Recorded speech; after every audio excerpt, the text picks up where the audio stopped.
tadi kan wah itu luar biasa banget tuh masukannya. Mungkin untuk teman-teman yang di luar sana yang masih nggak mau keluar ya kan masih malu atau apa, ini bisa jadi motivasi tersendiri nih.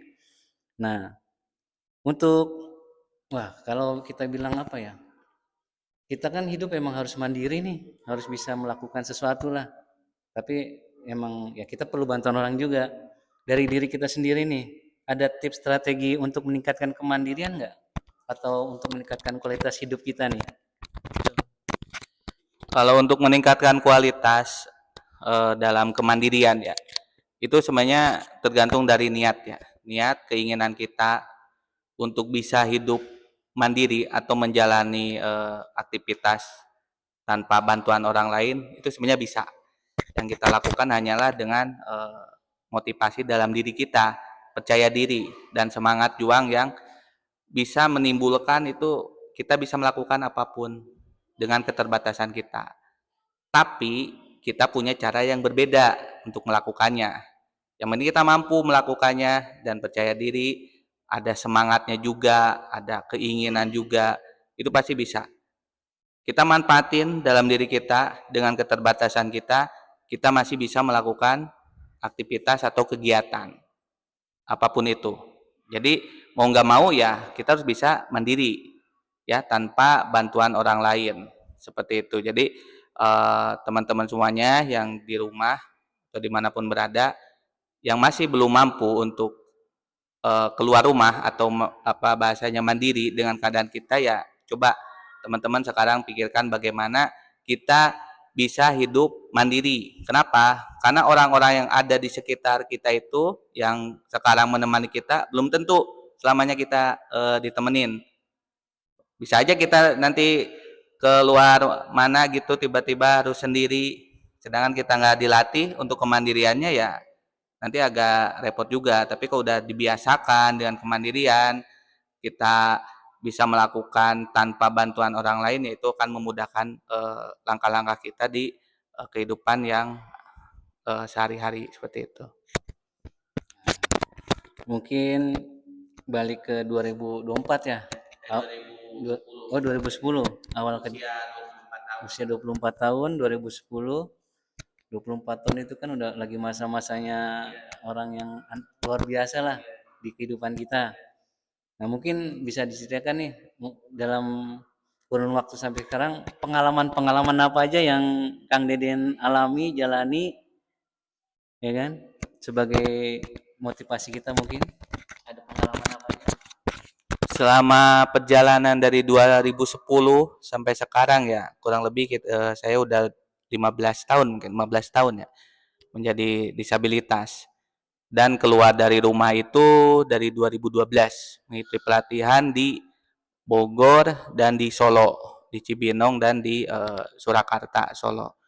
Itu banyak sekali pengalaman ketika saya memasuki dunia luar dalam masyarakat itu ya mungkin ada beberapa masyarakat yang mengenal apa itu disabilitas atau orang-orang yang memiliki keterbatasan.